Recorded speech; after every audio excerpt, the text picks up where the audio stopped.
안녕하세요. 저는 25년 동안 노년기 근감소와 단백질 흡수 문제를 연구해온 박진우입니다. 서울대학교에서 박사 학위를 받은 후 지금까지 2,000명이 넘는 어르신들의 근육 건강을 직접 상담하고 관리해 왔어요. 오늘 이야기할 내용은 정말 중요합니다. 70세 김영호 어르신은 매일 삼시세끼를 챙겨 드시고 계란도 하루에 서너 개씩 드셨습니다. 그런데 이상하게 힘이 빠지고 평지를 걷는 것조차 숨이 차올랐습니다. 검진에서는 특별한 이상이 없다는 말만 들었지만 몸은 점점 더 무거워졌어요. 가족들은 나이 때문이라고 위로했지만 김영호 어르신은 뭔가 잘못되었다는 걸 직감적으로 느끼고 계셨습니다. 사실 이 이야기는 특별한 누군가의 사례가 아닙니다. 지금 이 영상을 보고 계신 많은 분들의 일상일 수 있어요. 제가 25년 동안 만난 어르신들 중 80% 이상이 비슷한 증상을 경험하고 계셨거든요. 근육이 줄어드는 것을 방치하면 단순히 기운 없는 노화가 아니라 생명까지 위협할 수 있습니다. 많은 분들이 단백질하면 계란이나 고기를 떠올리시는데 실제로는 나이가 들수록 이런 음식들의 흡수율이 절반 이하로 떨어집니다. 특히 60대 이후부터는 위산 분비량이 젊었을 때의 30% 수준까지 줄어들어요. 그래서 아무리 많이 드셔도 근육으로 가지 않고 그대로 배출되는 경우가 대부분입니다. 더 심각한 건 근육 감소가 단순한 체력 문제가 아니라는 점입니다. 근육은 우리 몸의 면역력을 좌우하고 혈당 조절에도 핵심 역할을 합니다. 근육이 줄어들면 낙상 위험이 3배 이상 높아지고 골절이 생기면 회복도 어려워져요. 실제로 65세 이후 낙상으로 인한 골절은 5년 생존율을 절반으로 떨어뜨린다는 연구 결과도 있습니다. 제가 연구하면서 가장 안타까웠던 건 대부분의 분들이 이런 변화를 당연한 노화로 받아들이신다는 점이었어요. 하지만 절망적인 이야기만 하려는 건 아닙니다. 다행히도 올바른 단백질 선택과 섭취법만 알면 70대 이후에도 충분히 근육량을 늘릴 수 있어요. 실제로 제가 개발한 방법을 적용한 분들 중 80% 이상이 3개월 내에 근력 향상을 경험했습니다. 오늘 제가 알려드릴 3가지 단백질 보물은 계란보다 훨씬 강력하면서도 소화 부담까지 덜한 특별한 음식들이에요. 이 음식들의 비밀을 알면 왜 지금까지 노력해도 효과가 없었는지 명확하게 이해하게 되실 거예요. 이 영상을 끝까지 보시면 왜 지금까지 노력했는데도 근육이 줄어들었는지, 그리고 어떤 음식을 어떻게 드셔야 하는지 명확하게 알게 되실 거예요. 여러분도 요즘 힘이 빠지고 걷는 게 힘들어지셨나요? 제가 만난 김정호 74세 어르신 이야기를 들려드리겠습니다. 이분은 밥도 잘 드시고 반찬도 거르지 않았어요. 그런데도 늘 피곤하고 조금만 걸어도 다리에 힘이 빠졌습니다. 부인께서 걱정이 되어 식단 일기를 써보자고 하셨대요. 일주일 동안 적어본 식단을 살펴보니 정말 놀라운 사실을 발견했습니다. 탄수화물은 넘치도록 드시고 계셨지만 단백질은 하루 권장량의 절반에도 미치지 못했어요. 게다가 나이가 들며 위 기능이 약해져 같은 양을 먹어도 절반밖에 흡수되지 않고 있었습니다. 더 심각한 건 김정호 어르신처럼 근육이 줄어드는 걸 단순한 체력 문제로 생각하는 분들이 너무 많다는 점이에요. 근육 감소는 낙상과 골절, 폐렴 같은 위험으로 이어지고 결국 기대 수명까지 줄어듭니다. 하지만 다행히도 식탁 위에서 바꾸면 얼마든지 되돌릴 수 있어요.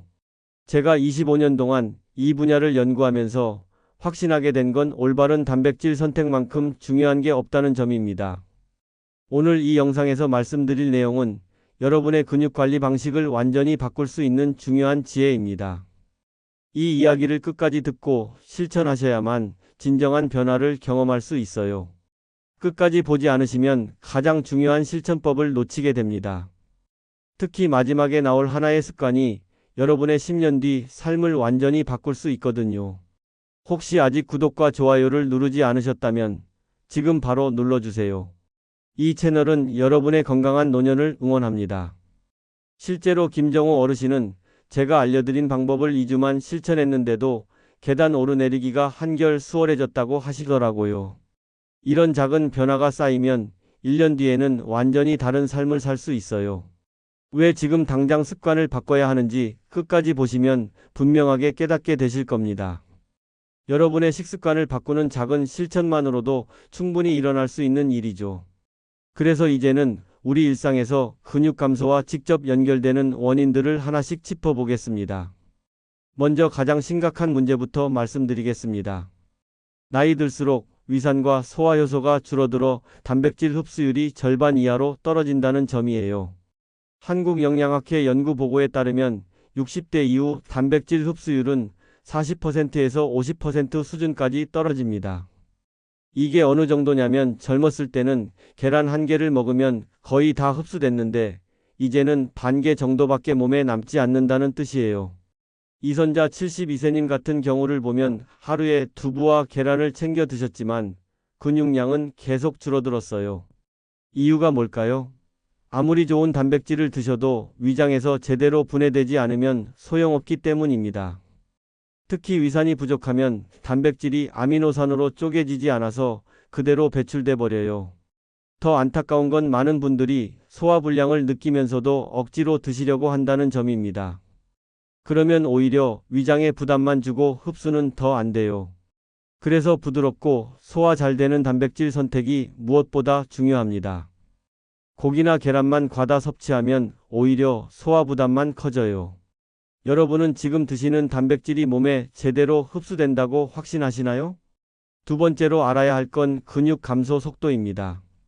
30세 이후 매년 1%씩 줄어들고 60세가 되면 절반 가까이 사라져요. 미국 노화연구소 발표를 보면 근감소증은 70대 이상 절반에서 나타난다고 합니다. 이 수치가 무서운 이유는 근육량이 줄어들수록 기초 대사율도 함께 떨어지기 때문이에요. 최영길 69세님은 특별한 질환이 없음에도 계단 오르기가 힘들어졌다고 하시더라고요. 처음에는 무릎 관절 때문인 줄 알았는데 정작 문제는 허벅지 근육이 약해진 거였어요. 근육이 약하면 관절에 가는 부담도 커지거든요. 그래서 무릎이 아프기 시작하는 거죠.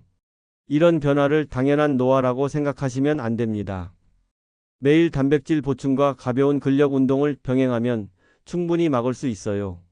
실제로 근육량이 유지되면 75세에도 50대 수준의 활력을 유지할 수 있다는 연구 결과가 있습니다. 방치하시면 낙상이나 골절 위험이 급격히 증가해요. 혹시 요즘 걷는 속도가 느려지셨나요? 세 번째는 근육과 면역력의 연관성이에요. 근육은 단순한 힘이 아니라 면역세포와 호르몬 분비 창고 역할을 합니다. 서울대 연구팀이 발표한 내용을 보면 근육량이 많은 분들이 폐렴 사망률이 현저히 낮다고 나와 있어요. 이게 왜 그럴까요? 근육에서 분비되는 마이오카인이라는 호르몬이 면역력을 강화하기 때문입니다. 박정혜 76세님은 근육량이 줄어들면서 잦은 감기에 시달리게 됐습니다. 감기뿐만 아니라 장염, 기관지염도 자주 걸리셨어요. 처음엔 단순히 나이 때문이라고 생각했는데 근육량과 직접적인 관련이 있었던 거죠. 근육이 줄어들면 혈액순환도 나빠지고 그러면 면역세포들의 활동도 떨어져요. 단백질과 함께 아연이 들어있는 식품을 섭취하시면 도움이 됩니다. 아연은 면역세포 생성에 꼭 필요한 영양소거든요. 단백질만 있고 보조 영양소가 없으면 효과가 미약해요. 평소 잔병 치레가 잦아지셨나요? 네 번째는 단백질과 칼슘, 아연의 관계입니다. 단백질만으로는 근육 합성이 완성되지 않아요.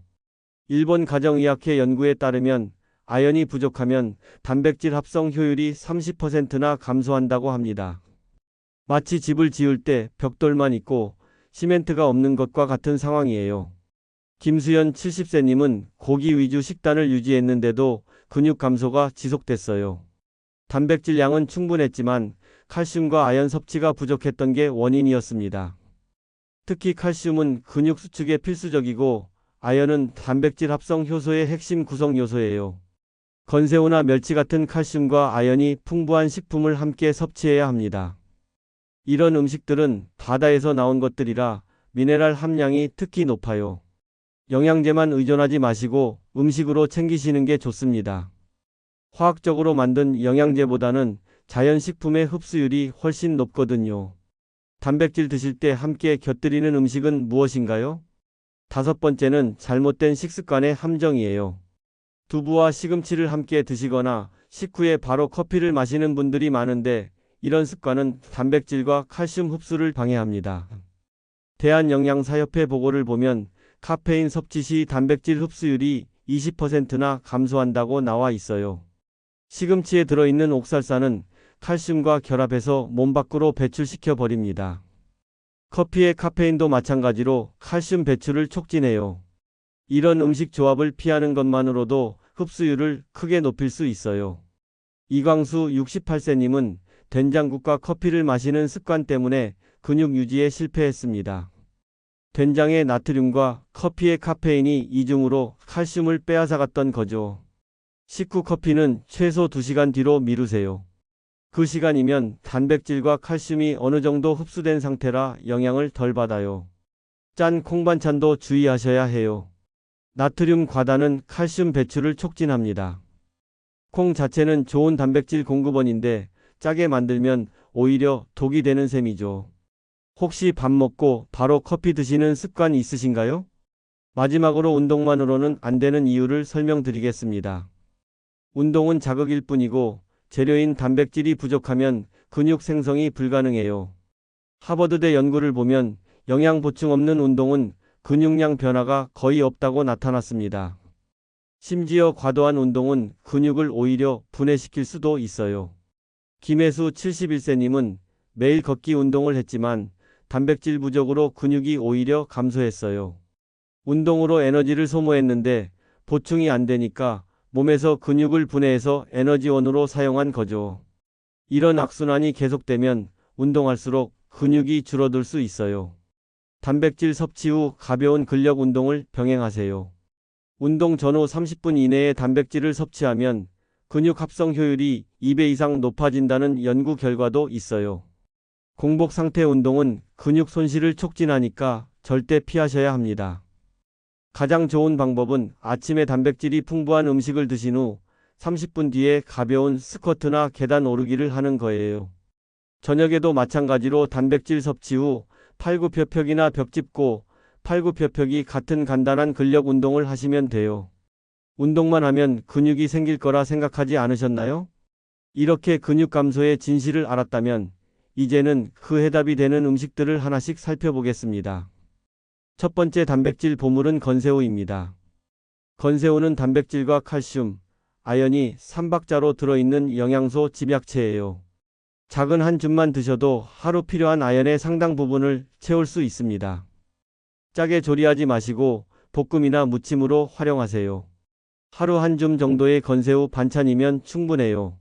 너무 많이 드시면 나트륨 과다가 될 수 있거든요.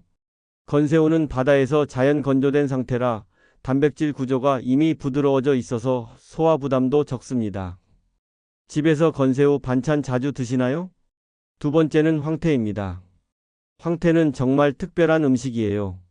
얼고 녹는 과정을 반복하면서 단백질 구조가 풀려서 소화력이 최상급입니다. 명태를 그냥 먹는 것보다 황태로 만들어 먹으면 단백질 흡수율이 2배 이상 높아져요. 황태를 요리할 때 지나친 간 맞추기는 피해야 합니다. 아침에 황태국이나 황태죽으로 드시면 소화 부담 없이 단백질을 보충할 수 있어요. 특히 아침 식사로 부담스러운 분들에게 황태죽은 정말 좋은 선택입니다. 혹시 아침 식사로 황태국 드셔보신 적 있으신가요? 세 번째는 검은 콩이에요. 검은 콩에는 안토시아닌이 풍부해서 혈류 개선에 도움이 되고 이는 단백질 전달 효율을 극대화시킵니다. 일반 콩보다 단백질 함량도 높고 소화도 더 잘 돼요. 검은 콩을 짜게 조리기보다는 밥에 넣거나 두유 형태로 섭취하는 게 좋습니다. 쌀과 3대1 비율로 섞어서 검은 콩밥을 지어 드세요. 생각보다 맛도 좋고 영양가는 훨씬 높아져요. 콩밥 하면 부담스러우신가요? 아니면 건강식으로 챙기고 계신가요? 이 세 가지를 올바르게 조합하는 방법도 중요해요. 건새우와 황태, 검은 콩을 식사마다 적절히 배치하면 상호 보완 효과가 나타납니다. 한 끼에 다 몰아서 드시지 마시고 하루 3끼에 나누어 드세요.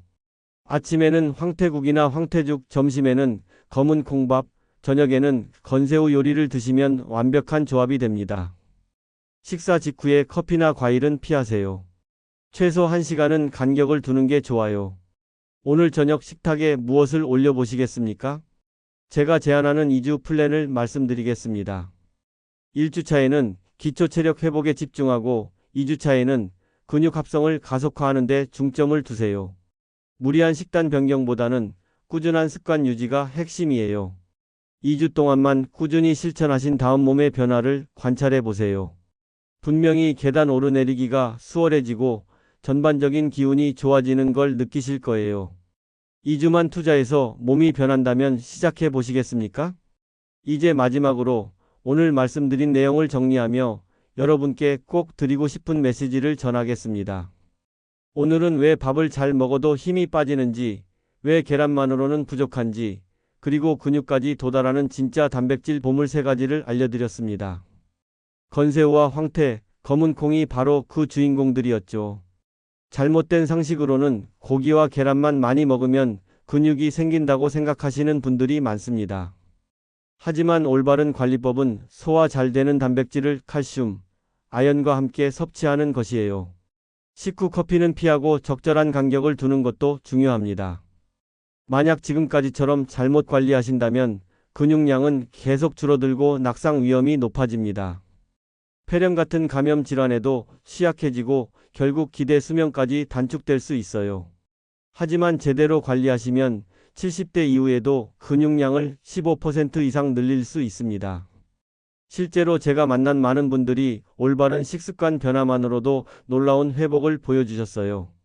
계단 오르내리기가 수월해지고 전반적인 활력이 되돌아왔다고 하시더라고요. 면역력도 향상되어서 잔병 치레가 줄어들었다는 분들도 많습니다. 무엇보다 자신감이 회복되는 게 가장 큰 변화예요. 몸이 가벼워지면 마음도 가벼워지고 하고 싶은 일들이 생기기 시작합니다. 손자 손녀와 놀아주는 것도 즐거워지고 여행도 다시 계획하게 되시죠. 제가 오늘 드리는 한 가지 제안은 정말 단순합니다. 오늘 저녁 밥상에 건새우 한 줌을 올려보십시오. 그냥 볶아서 반찬으로 드시기만 해도 돼요. 이 작은 시작이 10년 뒤 여러분의 삶을 완전히 바꾸는 첫걸음이 될 수 있습니다. 25년 동안 이 분야를 연구하면서 확신하게 된 건 작은 습관의 변화가 얼마나 큰 차이를 만드는지였어요. 하루아침에 모든 걸 바꾸려고 하지 마세요. 오늘은 건새우 한 줌, 내일은 황태국 한 그릇, 모레는 검은 콩밥 한 공기면 충분합니다. 가장 중요한 건 꾸준함이에요. 2주만 지속해 보세요. 그러면 분명히 몸의 변화를 느끼실 거고 그 변화가 여러분에게 더 큰 동력을 줄 거예요. 3개월 후에는 완전히 다른 자신을 발견하게 되실 겁니다. 다음 영상에서는 집에서도 간단히 할 수 있는 근육 자가 진단법과 운동 없이도 근육을 지키는 생활 속 비밀을 알려드리겠습니다.